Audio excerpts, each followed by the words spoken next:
ही हमारे लिए श्रेष्ठ है। दूसरे की स्त्री हमारी केवल माँ है, हमारी केवल बहन है, हमारी केवल बेटी है। ये भाव सही है। पर नारी क्या है होती है? पराई स्त्री राम के आगे आई। सूपनखा बहुत सुंदर हो, तो सम पुरुष नमो सम नारी, यह संयोग विधि रचा विचारी। कर लो ब्याह। राम जी बोले नहीं हो सकता। सूपनखा जिद करने लग गई, मैं तो ब्याह करूंगी, तेरी आपसी करूंगी। फिर आप सब जानते हैं नाक वाक कट गई। अच्छा, सूपनखा की नाक क्यों काटी लक्ष्मण जी ने? नाक ही क्यों काटी? हाथ काट लेते, पांव काट लेते, लंगड़ी कर देते। नाक काटी। नाक इसलिए काटी कि यदि हाथ काटते तो इसे बताना पड़ता कि मैं वहां गई थी तो हाथ कट गया। पांव काटते तो बताना पड़ता मैं राम के पास गई थी सो पांव कट गया। नाक इसलिए काटी कि इसे अब बताना नहीं पड़ेगा कि मैं कहां गई थी। लोग देखते ही समझ जाएंगे कि नाक कटाने ही गई थी।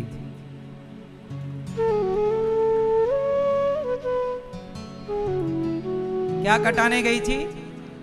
इसलिए नाक कटा के आ गई, नक कटी। अब सूपनखा क्या कहती है? राम से विवाह करना। अच्छा, आपको पता है बाद में सूपनखा का क्या हुआ? सूपनखा जब रावण आवर सब मर गया और राम जी राजा बन गए, सीता जी, तब सूपनखा पुष्कर चली गई। कहां चली गई? पुष्कर। और सूपनखा ने 10,000 साल तक तपस्या की ब्रह्मा जी की। ब्रह्मा जी आए, कहो सूपनखा क्या चाहती हो? हे ब्रह्मदेव, मैं राम को चाहती हूं। मैं राम को। अच्छा देखो, राम को चाहना गलत तो नहीं है। राम को तो आप लोग भी चाहते हो। हर भक्त राम को प्यार करता है, तो राम से प्यार करना गलत तो नहीं था। बोली राम को चाहती हूं, तो ब्रह्मा जी, ये पूरा डिपार्ट ब्रह्मा जी का तो नहीं है ना। तो ब्रह्मा जी ने भगवान से कहा, प्रभु आपके लिए तपस्या कर रही है, क्या कहूं? तब भगवान बैकुंठ से, गोलोक धाम से भगवान बोले कि कह दो कि मैं उसे द्वापर में मिलूंगा और द्वापर में उस पर कृपा होगी, करुण दृष्टि होगी, करुणा की दृष्टि। जाओ। वही सूपनखा द्वापर में कुब्जा बनी। क्या बनी? रावण की एक दासी थी जिसका नाम था कुब्जा, जो रावण के लिए चंदन घिसती थी। और आज भगवान जब पहुंचे ना मथुरा, तो कुब्जा से मांग रहे हैं चंदन, सुंदरी चंदन। वो कुब्जा पिछले जन्म में कौन थी? तो कुब्जा पर भगवान ने कृपा की, उसकी कुबड़ ठीक की और उस पर कृपा की, और उसने प्रभु को पति के रूप में देखा। तो कहने का अर्थ ये है कि इतने सारे पेंडिंग काम राम के थे, जो जिनके लिए उनको अवतार लेना जरूरी था। इसलिए राम ही कौन बन गए? इसलिए जो समझदार सत्संगी भक्त होगा वो राम में और कृष्ण में कोई अंतर। अब कुछ लोग राम कृष्ण को भी अलग अलग मानते हैं।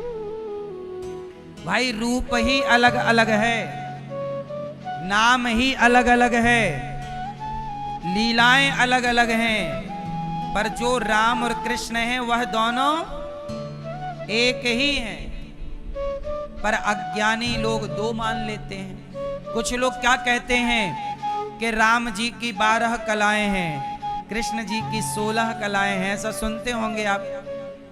कितनी कलाएं सुनते हैं? ये कलाएं राम कृष्ण की नहीं है। अब एक्चुअली क्या है, लोग पूरी बात नहीं समझते और ना सत्संग के द्वारा पूरा ज्ञान जानना चाहते। कलाएं राम की और कृष्ण की नहीं है, भगवान की कलाएं तो अनंत हैं। कितनी हैं? अनंत कलाएं। 16-12 में क्या तौलते हो? ये कलाएं, राम जी सूर्यवंशी हैं, तो सूर्य की कलाएं 12 होती हैं। तो लोगों को लगा राम के 12 कला है। कृष्ण चंद्रवंशी हैं तो चंद्रमा की कलाएं 16 होती हैं। वो कलाएं चंद्रमा की हैं, वो कलाएं सूर्य की हैं, ना कि राम की और ना कि कृष्ण की। अब ये सूर्य की 12 कलाएं, कलाएं मतलब 12 राशियां। कितनी राशियां हैं? 12 राशियां हैं, मेष इत्यादि। देखो आप, इन राशियों में सूर्य चलते रहते हैं। नहीं कहते आज सूर्य जब मकर में पहुंचे तो मकर संक्रांति होगी, कर्क में पहुंचे तो मीन में पहुंचे, मेष में पहुंचे, वृश्चिक में पहुंचे, कन्या राशि में पहुंचे, ऐसे हैं। तो सूर्य भगवान कितनी राशियों में विचरण करते हैं, इसलिए सूर्य की कलाएं 12 हैं। ये कलाएं किसकी हैं? ना कि राम की। चूंकि राम सूर्यवंशी हैं तो लोग उन्हें सूर्य की 12 कलाओं को राम की 12 कला मान लेते हैं। अच्छा, चंद्रमा की कलाएं कितनी हैं? कौन कौन सी? अमावस्या, अमावस्या, फिर पहली प्रतिपदा, द्वितीय, तृतीय, चतुर्थी, पंचमी, मतलब हर दिन का चंद्रमा अलग होता है। प्रतिपदा चंद्रमा, अमावस्या का चंद्रमा बिल्कुल लापता। बोलो हाँ। प्रतिपदा का थोड़ा सा, द्वितीय का थोड़ा ज्यादा, तृतीय का थोड़ा और बड़ा, चतुर्थी, पंचमी, षष्ठी, सप्तमी, अष्टमी, नवमी, दसवीं, एकादशी, द्वादशी, त्रयोदशी, चतुर्दशी और फिर पूर्णिमा। पूर्णिमा का पूरा। तो चंद्रमा की कलाएं कितनी हो गई? पहली तिथि से पूर्णिमा तक 15 और एक अमावस्या, टोटल तो 16 कलाएं चंद्रमा की हैं। क्योंकि कृष्ण चंद्रवंशी हैं तो लोगों को लगता है कि 16 कलाएं कृष्ण की हैं, जबकि भागवत जी में लिखा है कि जब भगवान सांदीपनी जी के यहाँ पढ़ने गए तो वहां 64 कलाएं सीख कर आए। कितनी? 64। तो जिनकी कलाएं ऑलरेडी लिखित में 64 हों, उन्हें अज्ञानी लोग 16 कला बताते हैं। समझो ना आप। इसलिए भगवान, अब सुनो, भगवान राम, अब एक कथा और है। अच्छा आपको बताऊं, अभी मैंने क्या बोला? यशोदा के कृष्ण अलग हैं और देवकी के कृष्ण। एक्चुअली क्या थी कि यशोदा माँ के भगवान की पहली प्लानिंग अलग थी, बाद में भगवान की प्लानिंग चेंज हो गई। प्लानिंग क्या थी? पहले प्लानिंग ये थी कि भगवान कृष्ण यशोदा के पुत्र बनकर प्रकट होंगे। सुनना, अब प्लानिंग किसके द्वारा चेंज हुई वो आपको कथा बताऊंगा। पहली प्लानिंग क्या थी कि मैं किसका बेटा बनूंगा? जोर से, जोर से, यशोदा। लेकिन बाद में जरा सी प्लानिंग चेंज हो गई। और चेंज क्या हुई कि बीच में माता कैकेयी माता घुस गई। कौन माता? अब ये कहां है तो सुनो। जब राम जी वनवास में चित्रकूट में थे तो राम से मिलने माता कैकेयी आई। कौन आई? माता कैकेयी। अच्छा, माता कैकेयी ने राम को कितने साल का वनवास मांगा है? 14 ही क्यों? 16, 20, 40, 10, 15, 14 साल का वनवास क्यों? 15 साल राउंड फिगर था, 10 साल 20 साल कह देती। 20 साल का वनवास राम का नहीं, 14 क्यों? क्यों जानते हैं? 14 साल का वनवास इसलिए मांगा था माता कैकेयी ने क्योंकि जिस दिन राम जी वनवास गए उस दिन से रावण की उम्र 14 साल ही बची थी। इसलिए जिस दिन राम जी ने रावण को मारा उसी दिन राम जी अयोध्या आए थे। पता है आपको? बताओ दीपावली क्यों मनाई जाती है? गलत उत्तर है ये।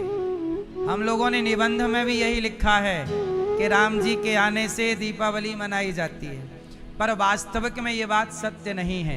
ये बात पढ़ाई जाती है स्कूलों में, पर ये बात सत्य नहीं है। सत्य ये है कि दीपावली इसलिए नहीं मनाई जाती कि राम जी आए। यदि राम जी आए तो दीपावली में राम जी की पूजा होनी चाहिए, लक्ष्मी जी की क्यों होती है? उस दिन तो राम जी की पूजा होती ही नहीं, ना तो राम जी की ना तो सीता जी की। उस दिन पूजा होती है लक्ष्मी जी और गणेश जी की। दीपावली में किसकी पूजा होती है? यदि राम आए हैं तो राम की पूजा होनी चाहिए। बोलो हाँ, क्यों क्यों होती है बताओ? क्योंकि दीपावली इसलिए मनाई जाती है क्योंकि दीपावली के दिन लक्ष्मी जी का विवाह भगवान श्रीमन नारायण से हुआ था। उस दिन लक्ष्मी जी, आपको पता है एक बार लक्ष्मी जी नाराज होके भगवान नारायण से समुद्र में, लक्ष्मी जी के पिता कौन हैं? लक्ष्मी पिता कौन? लक्ष्मी के पिता हैं समुद्र। जैसे कहते हैं ना महिलाएं शंख नहीं बजाती, ऐसा कुछ लोगों से आपने सुना होगा। इसके पीछे का कारण क्या है सुनो। लक्ष्मी जी हैं समुद्र से। लक्ष्मी जी कहां से प्रकट हुई? जब समुद्र मंथन हुआ, बोलो हाँ, समुद्र मंथन हुआ तो समुद्र मंथन से कौन प्रकट हुआ? लक्ष्मी जी। तो समुद्र पिता हो गए। अच्छा, शंख कहां से प्रकट होता है? तो समुद्र से शंख भी और समुद्र से लक्ष्मी, तो ये दोनों कौन हो गए? भाई बहन। तो इसलिए शंख आपके भाई हैं, तो कोई बहन अपने भाई को क्यों बजाएगी? इसलिए समुद्र शंख को स्त्रियां नहीं बजाती। तो तुम्हारे भाई लगे, तुम भी लक्ष्मी हो, और शंख तुम्हारे कौन हुए? इसलिए शंख तुम्हारे भाई हैं। तो लक्ष्मी जी प्रकट हो गई और लक्ष्मी जी का विवाह जब, अच्छा आपने दीपावली के पहले एक त्योहार और आता है धनतेरस। धनतेरस क्यों मनाई जाती है बताओ? क्योंकि उस दिन समुद्र मंथन से भगवान धनवंतरी प्रकट हुए थे अमृत लेकर के। कौन प्रकट हुए? धनवंतरी भगवान प्रकट हुए अमृत का कलश लेकर। इसलिए उस दिन लोग बर्तन खरीदते हैं, क्योंकि पात्र लेकर प्रकट हुए, अमृत लेकर। इसलिए उस दिन धन से कुछ लाते हैं, सोना लोग खरीदते हैं, चांदी खरीदते हैं।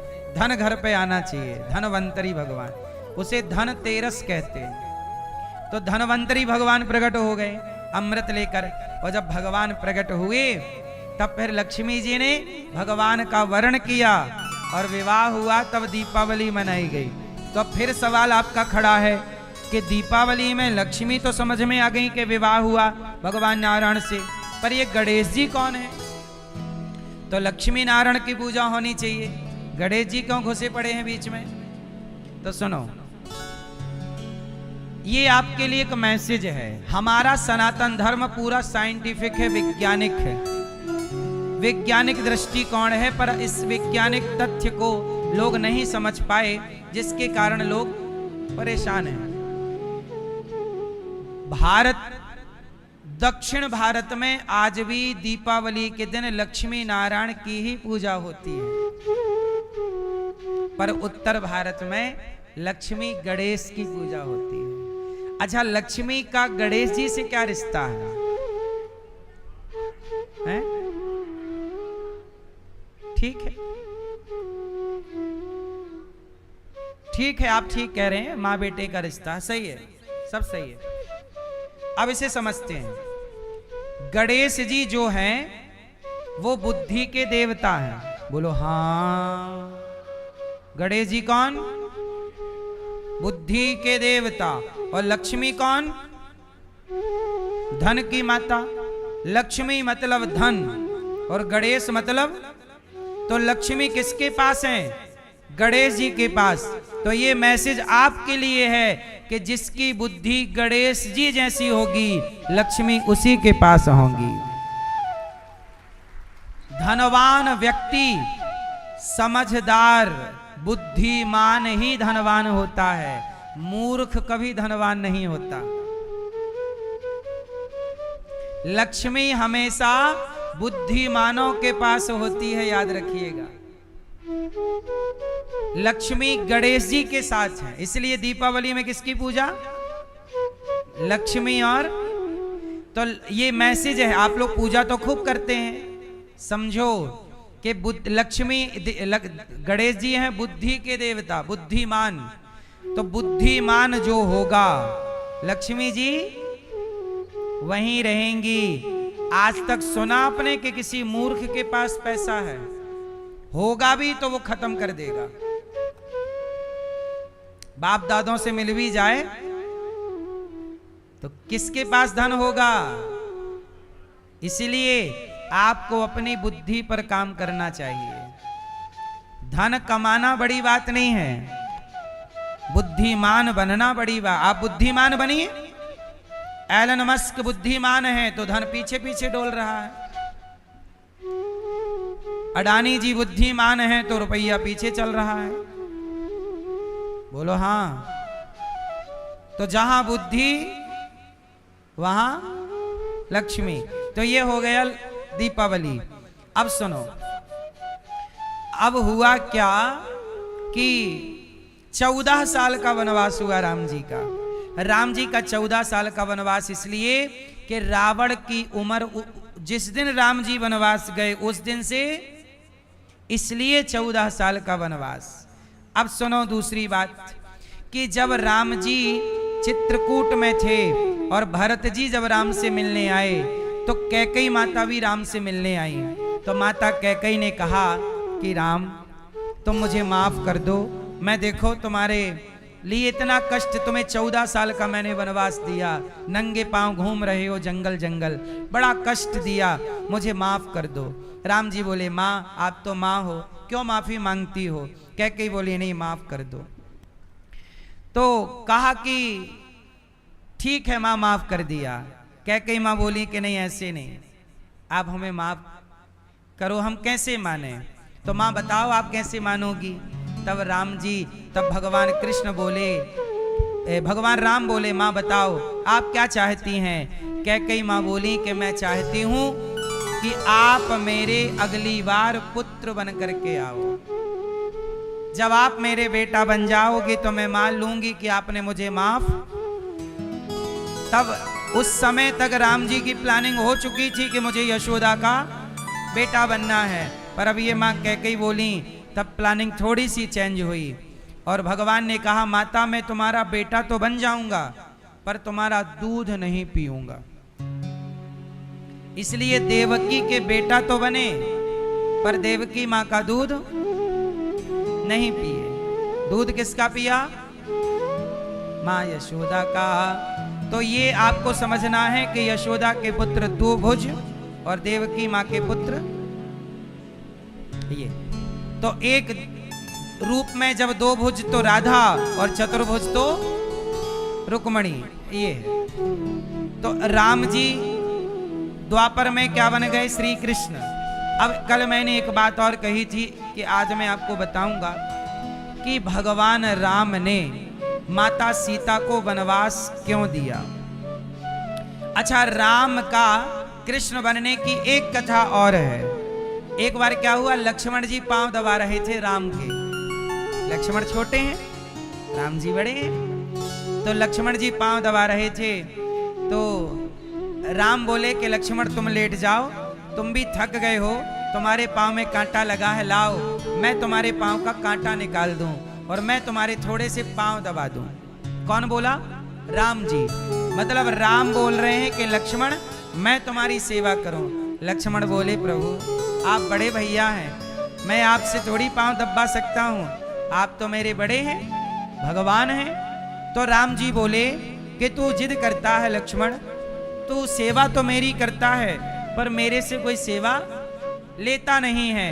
चल अगली बार की लीला में तू बड़ा बनना और मैं जैसे तू मेरे पांव दबा रहा है मैं तेरे पांव दबाकर इस जन्म का हिसाब चुकाऊंगा, तुम बड़े बन जाना और मैं। तो भगवान राम लक्ष्मण का ऋण चुकाने के लिए कृष्ण बने और लक्ष्मण जी को बलराम जी बना दिया। तो लक्ष्मण बन गए बलराम जी और प्रभु बन गए।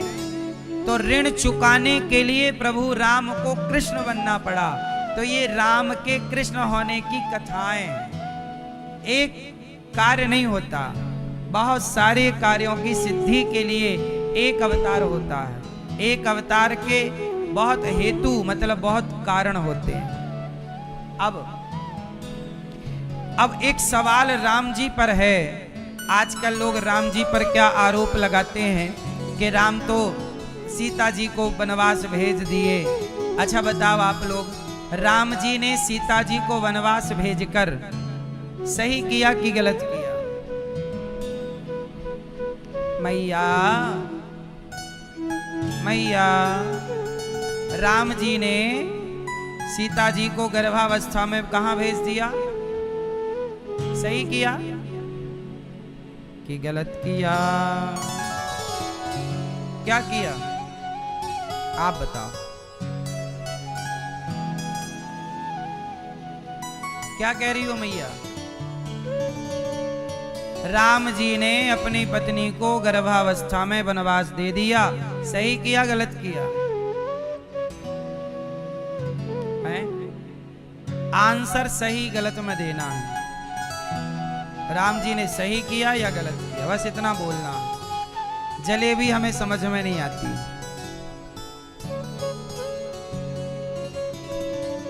बगल वाले से पूछ लो।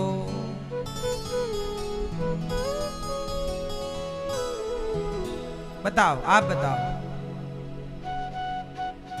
गलत किया? अब और बगल में पूछो। मैया, चश्मा वाली मैया, राम जी ने सही किया गलत किया? हैं? सही। मैया क्या बोलती तू? क्या किया? सही गलत क्या नहीं बताओगे? गुस्सा हो हैं? अभी आए, वार्म अप नहीं हुआ अभी।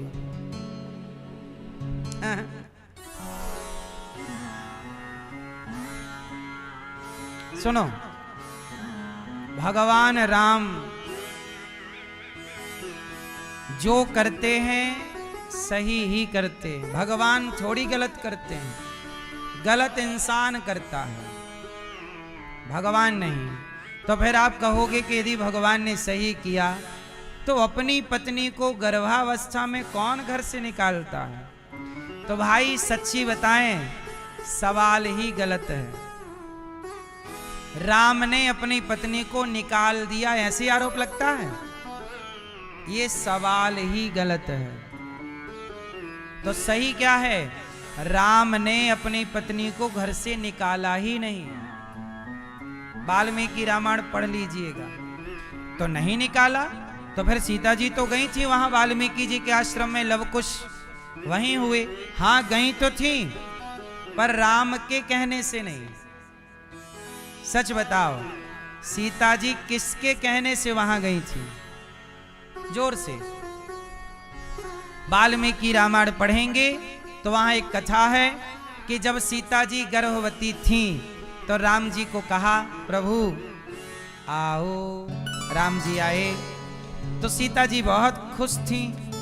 तो राम जी बोले, सीता आज बहुत खुश हो, क्या बात है? तब सीता जी ने कहा कि प्रभु आप पिता बनने वाले हैं। आप, ये खुशखबरी राम जी ने सुनी पहली बार। किससे?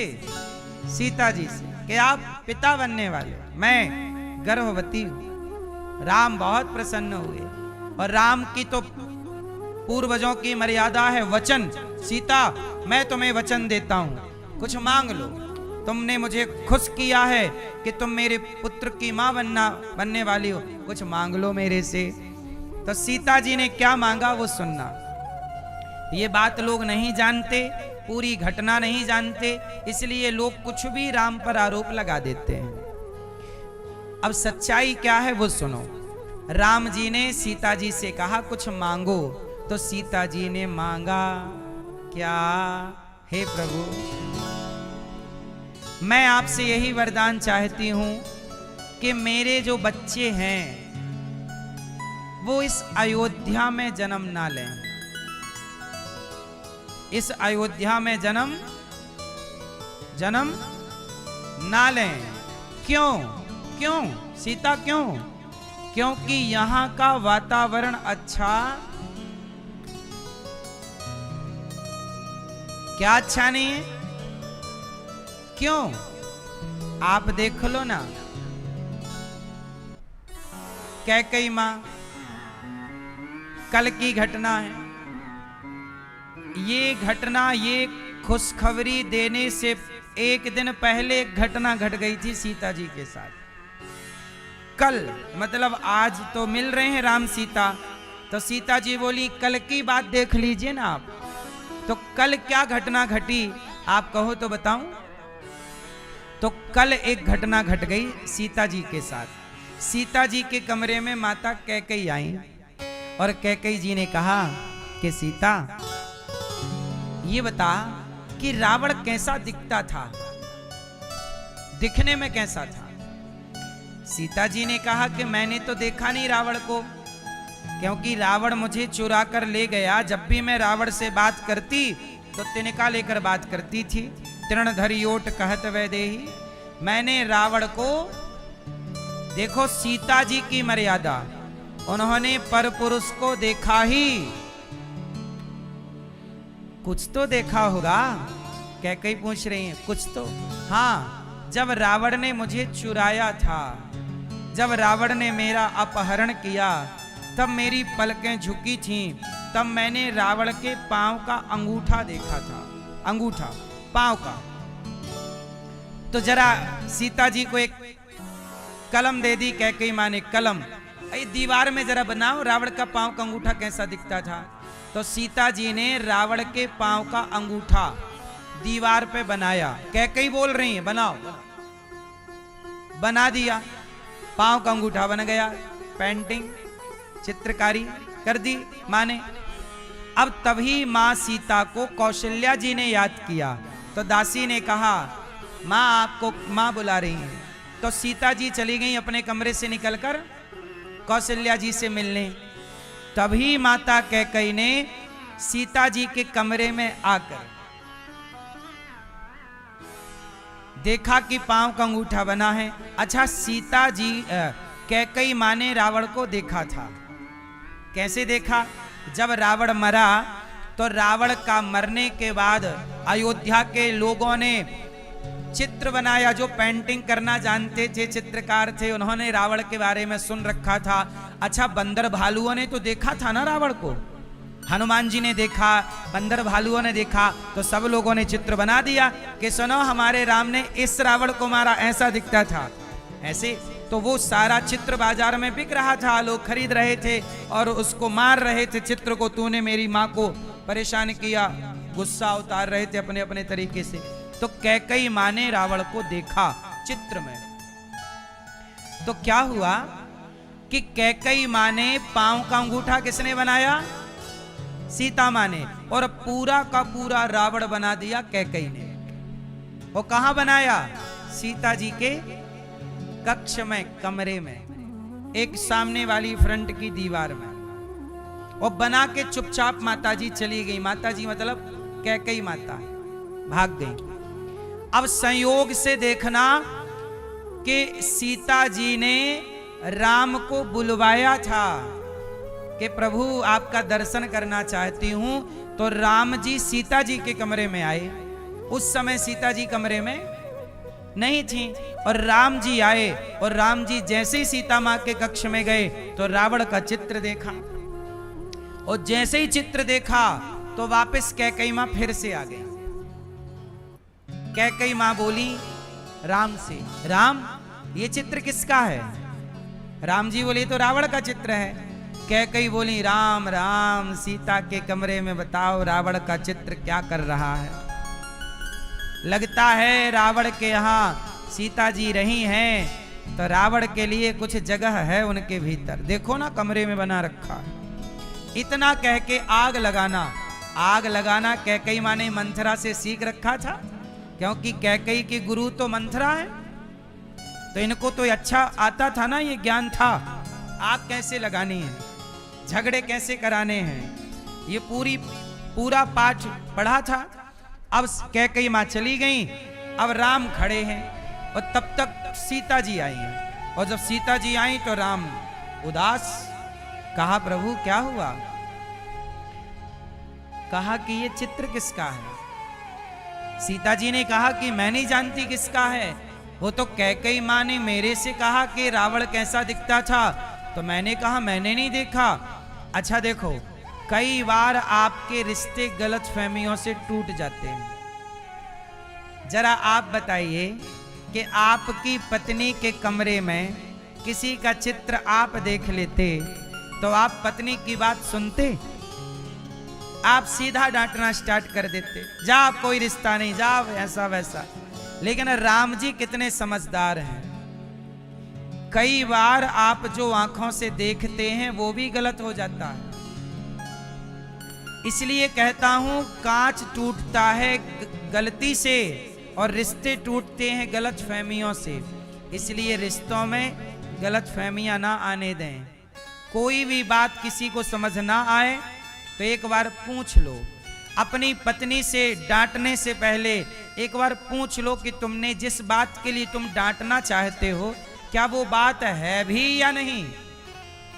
ऐसा हुआ भी कई बार, ऐसा नहीं हुआ था पर आपने नहीं हुआ उसके लिए भी डांट दिया, पति की बात नहीं सुनी, पत्नी की बात नहीं सुनी, और रिश्ते कई बार आप तोड़ देते हैं।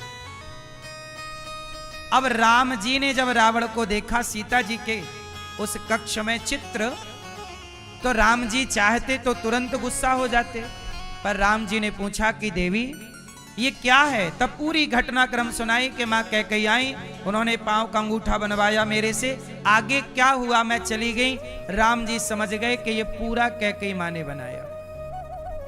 तब सीता जी से राम ने कहा कि सीता, लगता है हम दोनों के सुख को कैकई माँ चाहती नहीं, हम दोनों सुख से रहें, प्यार से रहें, चाहती नहीं। अच्छा, सीता जी ने राम को बुलवाया था यही खुशखबरी देने कि मैं गर्भवती हूं, लेकिन अब तो मूड बदल गया, ये रावण बीच में घुस गया। तो अब सीता जी ने अगले दिन राम से भेंट की और अगले दिन कहा कि मैं गर्भवती हूं, आप पिता बनने वाले हैं। तब राम ने कहा कि मैं तुम्हें क्या दूं। तब सीता जी ने कहा कि मैं चाहती हूं कि मेरे बच्चे अयोध्या में जन्म ना लें, क्योंकि अयोध्या में यदि मेरे बच्चे होंगे तो मेरे बच्चों को कैकई बिगाड़ देगी। अच्छा, कैकई ने ये क्यों किया, रावण का चित्र क्यों बनाया? कैकई ने इसलिए बनाया कि यदि राम और सीता की लड़ाई हो गई और राम सीता का वियोग हो गया तो सीता के वियोग में राम मर जाएंगे, तो मेरा बेटा भरत राजा बन जाएगा। अभी भी भरत को राजा बनाने का ख्याल चल रहा है। अब ये सब घटना हुई तो सीता मां ने कहा कि मैं चाहती हूं कि मेरे बच्चे अयोध्या के इस वातावरण में ना रहें। और तभी धोबी वाली बात आ गई। एक धोबी ने अपनी पत्नी से कह दिया, एक वस्त्रक ने अपनी पत्नी से कह दिया कि मैं तुझे स्वीकार नहीं करूंगा, तू रात को पता नहीं किसके पास थी। उसकी पत्नी रात को घर आ रही थी, वो काम करती थी अयोध्या में किसी के घर, तो वो रात को जैसी शाम को चली तो पानी गिरने लगा, तो नाव चली नहीं पानी में, तो वो केवट के यहाँ उसकी पत्नी रात भर रुक गई। और सवेरे गई तो उसने कहा कि मैं तुझे स्वीकार नहीं करूंगा, तू अपवित्र है, पता नहीं किसके साथ रहकर आई। अब वो धोबी अपनी पत्नी को लेकर राम जी के दरबार में आ गया, महाराज न्याय करो, मेरी पत्नी साफ है, शुद्ध है कि अशुद्ध है, कैसे न्याय होगा। तो राम जी ने कहा कि भाई न्याय तो ये है कि तेरी पत्नी पर तेरे को भरोसा नहीं है क्या? पहली बात तो तू घर पर बैठा है, पत्नी से काम करा रहा है, और दूसरी बात ये है कि जब पत्नी पर भरोसा है, प्रेम है, जहां प्रेम है, भरोसा है, वहां ये सब बातें नहीं होती। अरे पानी गिरने लगा, वो कह तो रही है कि केवट के यहाँ थी, केवट की पत्नी को बुलाया, उसने भी गवाही दी कि हाँ महाराज ये मेरे पास थी, मेरी कुटिया पर थी। तो केवट की पत्नी और ये दोनों सो रही थी साथ में, स्त्रियां, इसमें दोष क्या है? नहीं महाराज, मैं कोई आपकी तरह थोड़ी हूं, आप तो बड़े आदमी हैं, आप तो राजा हैं, आपको कोई नहीं कहता, आप तो रावण के यहाँ पत्नी आपकी थी, आपने रख लिया, आपको कोई नहीं कहेगा, पर मैं तो छोटा आदमी हूं, मुझे सब लोग कहेंगे कि तेरी पत्नी तो रात भर पता नहीं कहां थी, लांछन लगाएंगे। मैं नहीं सुन सकता महाराज, मैं कपड़ों में दाग धुलता हूं, धोबी हूं, मैं चरित्र का दाग नहीं सहन कर सकता। अपनी बात कहता कहता राम जी को भी लपेट लिया, सीता जी को भी लपेट लिया कि तुम्हारी पत्नी खुद रावण के यहाँ थी, आपने रख लिया क्योंकि आप बड़े आदमी हो, आपको थोड़ी कोई कुछ कहेगा। राम जी बोले देखो कुछ लोगों का मुंह है तो कुछ भी बोल देते हैं, इसलिए कहता हूं कुछ भी ना बोला करिए। मैया टाइम हो गया, कहीं जाना नहीं?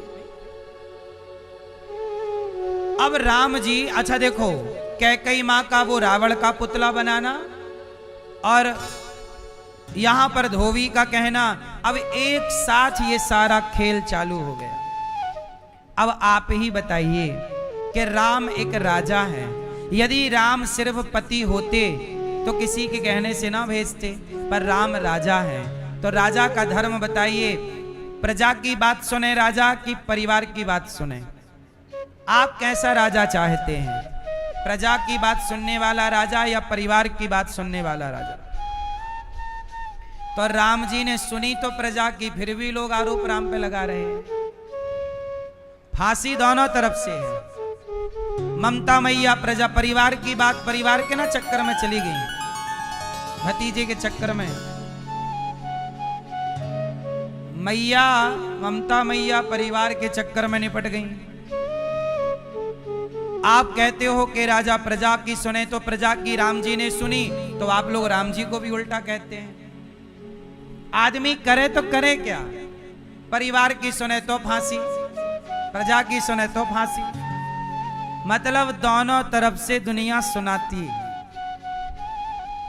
सीता मां को राम जी ने कहा कि ये लोगों ने आरोप लगा दिया। अच्छा, लोगों ने क्या कहा कि सीता जी अग्नि परीक्षा दे दें, हम मान जाएंगे कि पवित्र हैं। सीता जी चाहती तो तुरंत अग्नि परीक्षा दे देती, पर सीता जी ने अग्नि परीक्षा क्यों नहीं दी? अब सवाल ये खड़ा है, इसलिए नहीं दी कि सीता जी ने कहा कि मैं अग्नि परीक्षा देकर पवित्र तो हो जाऊंगी, पर मैं अब ऐसे समाज में रहना नहीं चाहती जिस समाज का मेरे ऊपर भरोसा ना हो। इसलिए कहा कि पहले बच्चे पेट में हैं, मैं अभी यदि चली जाती हूँ लीला करके तो आपके बच्चे भी चले जाएंगे, इसलिए मुझे तो वहां चली गई।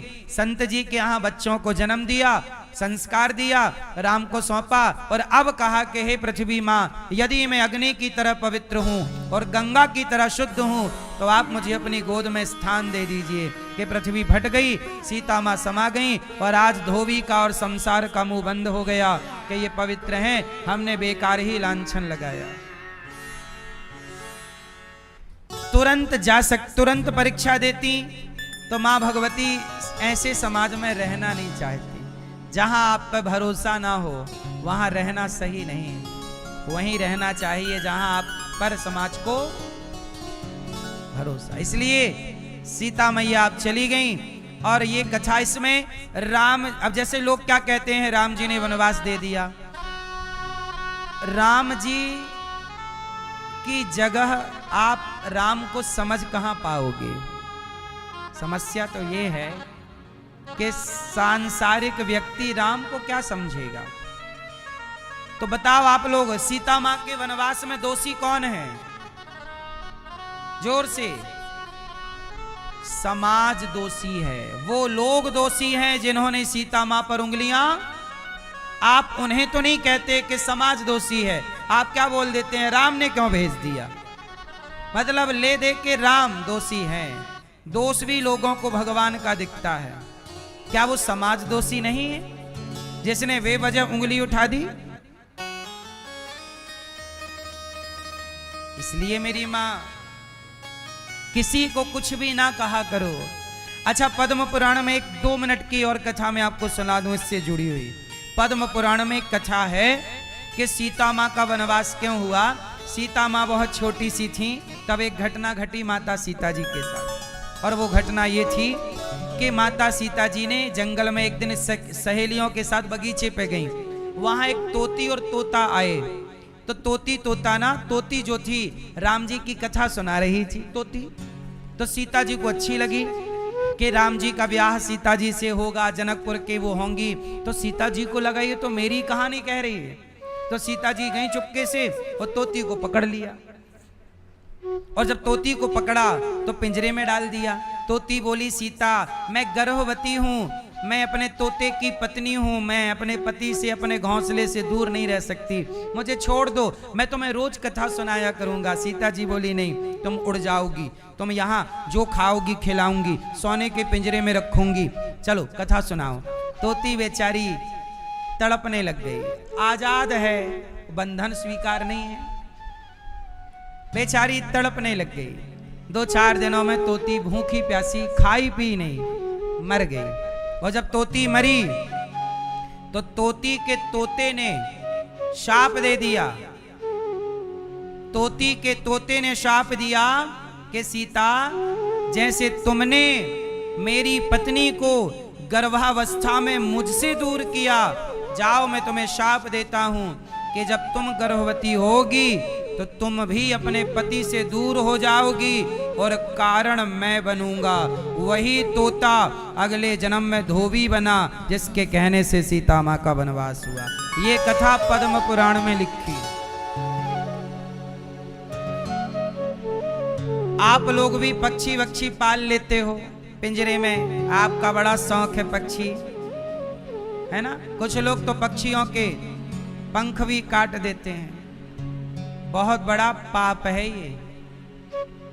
तुम्हारी पीढ़ी में किसी को ये पाप का दंड भोगना पड़ सकता है, तुम्हें ही भोगना पड़ेगा, ज्यादा तो उम्मीद यही है। किसी पक्षी को पिंजरे में नहीं रखना चाहिए, मेरा ऐसा अपना मानना है। रखना चाहिए, आपका क्या मानना है? पक्षी पालने का शौक है तो मैं एक उपाय बता सकता हूं। अपने घर के आसपास बहुत बढ़िया हरा भरा पेड़ लगा लीजिए। पेड़ लगा लीजिए, अपने आप वहां चिड़िया आना शुरू हो जाएगी। पेड़ पर चिड़िया घोंसला बनाएगी, पानी रख दिया करो, दाना डाल दिया करो, ढेर पक्षी आएंगे, देखते रहा करो। पिंजरे में डालने की क्या जरूरत है? इसलिए तो सीता मां वनवास एक तोते के कारण, तोती के कारण चली गई। तो किसी को दुख कोई नहीं देता, व्यक्ति अपने कर्मों का फल भोगता है। तो सीता माता को भी अपने ही कर्मों का दंड, को ना काहू को सुख दुख कर दाता। अब भगवान कृष्ण जब पहुंचे तो पूतना मौसी आई। हाँ, पूतना लोक बालघिनी राक्षसी रुधिरासना जिघांसया पहरये स्तनम दत्वापसद्गतिम। पूतना आई, भगवान ने पूतना को पूतना का दूध पिया, थोड़ा जहर लाई, जहर पिया और पूतना के प्राणों को पी गए। पूतना चिल्लाई, बालक छोड़ दो। भगवान बोले, मौसी जी हम जल्दी पकड़ते नहीं, और पकड़ लें तो फिर कभी। पूतना का भगवान ने उद्धार किया। अब भगवान थोड़ा बड़े भाई करवट बदले तो भगवान का शकटासुर आया। भगवान ने शकटासुर को मारा, तृणावर्त को मारा। गर्गः पुरोहितो राजन यदो नाम सुमहातपा ब्रजम जगामनंदस्य वसुदेव प्रचोदितः। हुआ क्या कि गर्गाचार्य जी आए और गर्गाचार्य जी ने भगवान का नामकरण किया। यशोदा आपके पुत्र का नाम है कृष्ण और रोहिणी आपके पुत्र का नाम है राम, लोग कहेंगे बलराम। तो नाम क्या पड़ा? कृष्ण